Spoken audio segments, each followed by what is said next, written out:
ఒకటి బాబు, ఏ అంశమైనా కానీ మీకు తెలియకుండా ఇది జరగదు. ఈ అంశం మీకు తెలియకుండా ఇది జరగదు.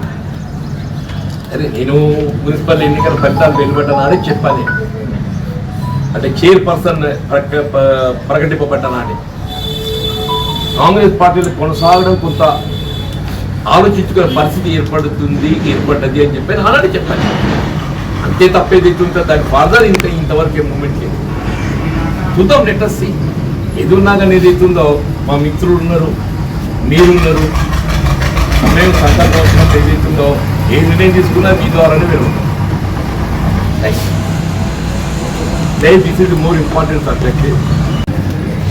సస్యశ్యామలం చేయడానికి ఏదైతున్నదో అంటే ఎస్ఆర్ఎస్పీకి దిగువన వృధాపోతున్నటువంటి గోదావరి నదీ జలాలను మళ్లింపు చేయబడే విధంగా ఆనాడు 2004లో అప్పుడు అధికారంలోకి వచ్చిన కాంగ్రెస్ పార్టీ వైఎస్ రాజశేఖర రెడ్డి గారు ముఖ్యమంత్రిగా ఈ ఎల్లంపల్లి ప్రాజెక్టు బ్యారేజ్ నిర్మాణాన్ని తలపెట్టి ఎల్లంపల్లి నుండి ఏదైతున్నదో ఎగువ మిడ్మానేరు ఎల్లంపి, అట్లాగే ఇటు వరంగల్తో పాటుగా మెదక్, రంగారెడ్డి, చేవెళ్ళ దాకా, దాంతోపాటు హైదరాబాద్ నగర త్రాగునీటి సమస్య పరిష్కారం, పారిశ్రామిక అవసరాలకు వినియోగింపబడే విధంగా ఎదుగుతుందో ఎల్లంపల్లి బ్యారేజ్ ఒక భాగంగా నిర్మాణం తలపెట్టడం, దాంతో పాటుగా ప్రాణహిత నదిలో ఏదైతున్నదో మనకు లభించేటువంటి నీటి హక్కును వినియోగించుకునే విధంగా ఇలా ప్రాణహిత నదీ జలాలను వినియోగింప చేయబడటానికి తుమ్మడిహెట్టి వద్ద ఒరియల్లీ 152 మీటర్ లెవెల్తో ఏదైతుందో బ్యారేజ్ నిర్మాణం చేయాలని భావించి దానికి అనుగుణంగా ఎల్లంపల్లి వరకు నీటిని తరలించడానికి కాలువలు కూడా నిర్మాణం చేయడం జరిగింది. అప్పుడు ఆ కాలువలు మైలారం దాకా పూర్తి చేయబడ్డాయి. మనం మైలారం నుండి ఎల్లంపల్లికి ఒక లిఫ్ట్ అయితే నీటిని తరలించే అవకాశం వస్తుంది. ఆ ఒక లిఫ్ట్తో ఏదైతుందో ఎల్లంపల్లి నుండి మళ్ళీ ఎగువకు తరలించటం, మరి యావత్ ఉత్తర తెలంగాణ ప్రాంతంతో పాటుగా హైదరాబాద్, ఈవెన్ రంగారెడ్డి వరకు కూడా నీటిని అందింపజేసే అవకాశం, ఆ విధంగా ప్రాజెక్టు రూపొందించి ముందుకు పోవటం. అప్పుడు ఉమ్మడి రాష్ట్రంలోనే ఎల్లంపల్లి ప్రాజెక్ట్ నిర్మాణం పూర్తి కావటం, ఎల్లంపల్లి ప్రాజెక్ట్ ఏదైతున్నదో మన వినియోగంలోకి రావటం, దాని ద్వారా హైదరాబాద్ త్రాగునీటి సరఫరా కానీ, మిడ్మానేరు కానీ ఇవన్నీ కూడా ఉమ్మడి రాష్ట్రంలో మనం అమలు తెచ్చుకున్నాం. తదుపరి అధికారానికి వచ్చినటువంటి టీఆర్ఎస్ పార్టీ సరే ఈ తుమ్మడిహెట్టి బ్యారేజ్ నిర్మాణాన్ని ఏదైతుందో దాన్ని నిలిపివేసి, అంటే నిలిపివేసి అంటే టెండర్ దశలో ఉంటాయి, దాన్ని ముందుకు పోకుండా దిగువ మేడిగడ్డ ప్రాంతంలో అంటే 100 మీటర్ లెవెల్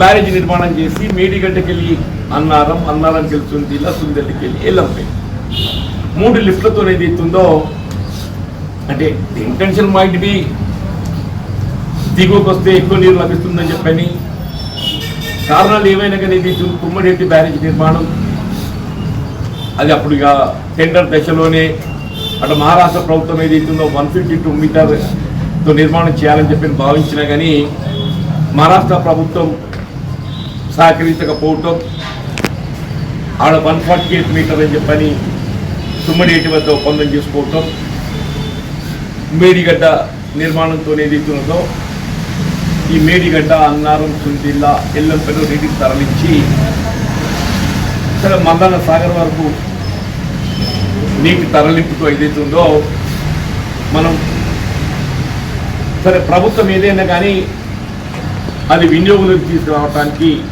ప్రయత్నం చేయడం. Nizamabad, Medak, part of Warangal, part of Rangareddy, Hyderabad త్రాగునీరు, పారిశ్రామిక అవసరాలు, మూసీ రివర్ ప్రక్షాళన, ఏదైనా కానీ ఏదైతుందో అన్నింటికి ఏదైతుందో మన మూలం మనం ఈ ప్రాణహిత నదీ జలాలను వినియోగంలోకి తెచ్చుకుంటాం.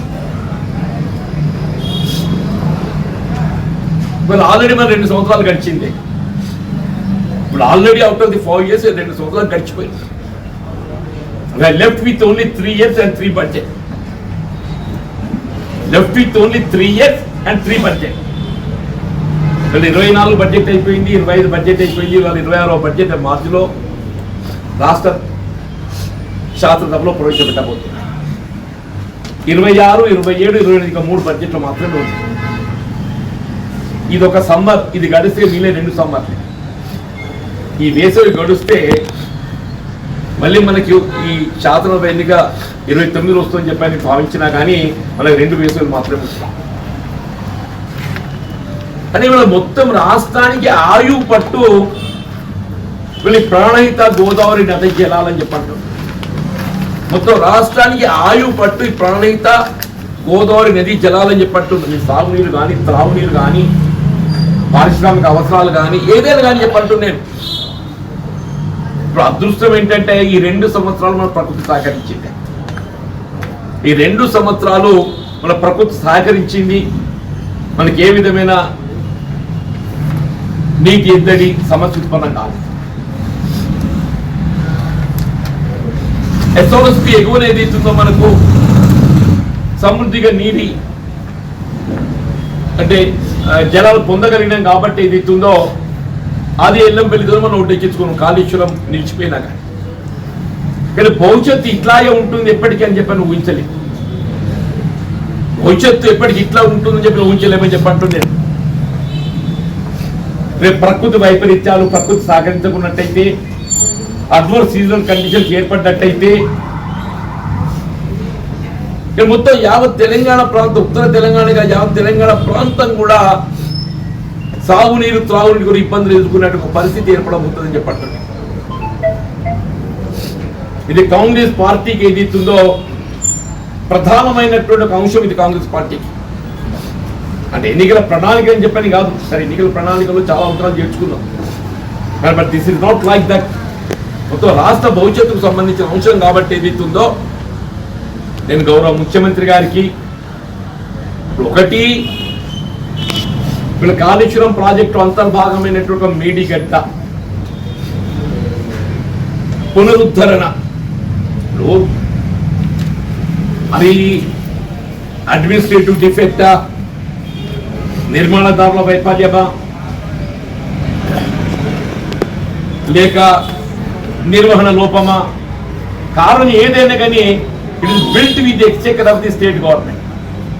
It is built with the Exchequer of the government. ఇలా కాళేశ్వరం మేడిగడ్డ ప్రాజెక్ట్ బ్యారేజ్ ఏదైతుందో పునరుద్ధరణ చేసుకోవాల్సినటువంటి ఒక బాధ్యత మనపై ఉన్నది. దాని వినియోగులు తెచ్చుకోవాలి. ముఖ్యమంత్రి గారు కూడా పేర్కొన్నారు.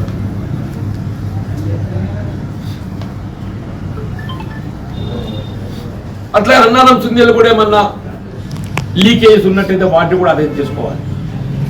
ఇది ఒక పార్టీ.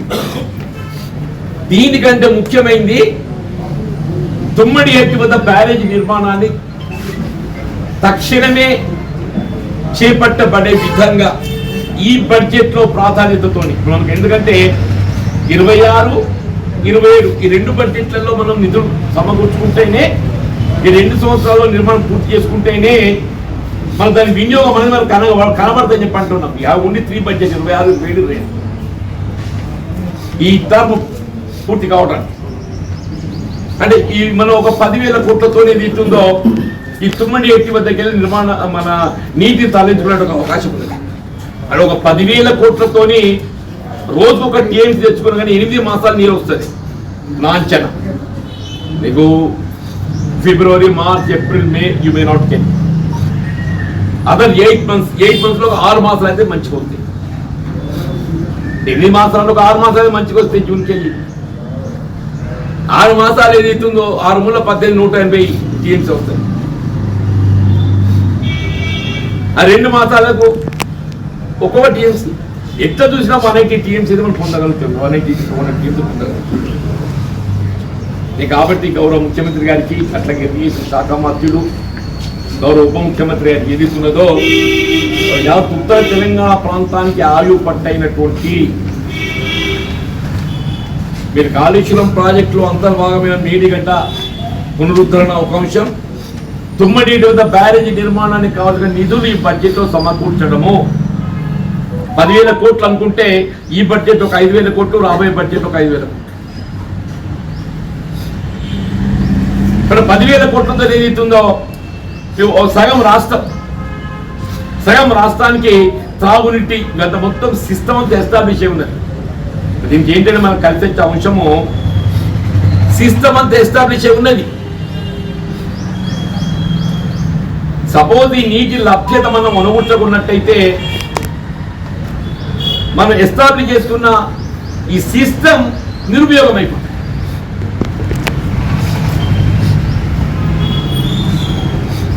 రాష్ట్ర ప్రభుత్వం గౌరవ ముఖ్యమంత్రి గారు ఇవాళ ఈ కాళేశ్వరం అంతర్భాగమైనటువంటి మేడిగడ్డ పునరుద్ధరణ, దాన్ని ఏ విధంగా వినియోగం తీసుకురావటము, అట్లా ఏదైతున్నదో ఈ తుమ్మడి వద్ద బ్యారేజీ నిర్మాణంతో అది 148 మీటర్ అయినప్పటికీ కూడా మనం ఏ మేరకు నీటిని పొందగలుగుతాము. మనకు అష్యూర్డ్ వాటర్ ఒకటి, అష్యూర్డ్ వాటర్ ఎప్పటికీ అదనంగా వస్తాయి. అష్యూర్డ్ వాటర్ కంటే అదనంగా వస్తాయి. కాబట్టి నా అంచనా 200 టీఎంసీ ఈజీగా వచ్చే అవకాశం ఉంటుంది. సరే ఏదైనా కానీ ఒక లిఫ్ట్తో మనము ఎల్లంపై నీరు పొందే అవకాశం ఉన్నాక one has to give preference for it. ఈ బడ్జెట్లో తుమ్మడి ఎట్టి బ్యారేజ్ నిర్మాణానికి ఒక 5,000 కోట్లు అట్లా పెట్టేస్తే మరి టెండర్ ప్రక్రియ, మీ డిజైన్స్, అంచనాలు ఇవన్నీ కూడా ఉన్నాయి. అవన్నీ కూడా సత్వరం చేపట్టబడగలిగినట్టయితే మరి ఈ సమ్మర్లో ఫౌండేషన్ తీయగలుగుతామా, లేక గోఫర్ ఫర్దరా ఏదో మనకు కూడా 2 డేస్ ఉంటాయి సమ్మర్ 27-28. కాబట్టి ఈ బడ్జెట్లో ప్రాధాన్యత ఇచ్చి ఈ తుమ్మడి గట్టి బ్యారేజ్ నిర్మాణానికి కావాల్సిన నిధులు సమకూర్చి ఉత్తర తెలంగాణ ప్రాంతంతో పాటుగా తెలంగాణ రాష్ట్రం రాజధాని హైదరాబాద్ నగరం దాహార్తి, సాగునీటి సమస్య, పారిశ్రామిక అవసరాలు, మూసి ప్రక్షాళన అన్నింటికి ఇదే ఆయువు పట్టు. దీని ప్రాధాన్యత నిధులు కేటాయింపు చేయాలని చెప్పని నేను గౌరవ ముఖ్యమంత్రి తెలియజేస్తాను. ఎందుకంటే నాకు తుమ్మడి ఎట్టి ఈజ్ మై అక్కడ మొదటికెళ్ళి కూడా ఈ అంశం మీద for last 10 years you might be observing every time Tummidi యొక్క ప్రాధాన్యత నేను ఎప్పుడు ప్రభుత్వ దృష్టి, ఆనాడు బీఆర్ఎస్ ప్రభుత్వ దృష్టికే కానీ నేను శాస్త్ర మండలిలో ఈవెన్ కాంగ్రెస్ ప్రభుత్వం ఏర్పడ్డ తర్వాత కూడా, ఈవెన్ కాంగ్రెస్ పార్టీ ప్రభుత్వం ఏర్పడ్డ తర్వాత కూడా నేను ఈ అంశాన్ని ప్రభుత్వ దృష్టికి తీసుకున్నాను. దీనిపై ప్రత్యేకమైన దృష్టి కేంద్రీకరించి బడ్జెట్లో నిధులు ప్రాధాన్యత సమకూర్చాల్సి కనిపించింది.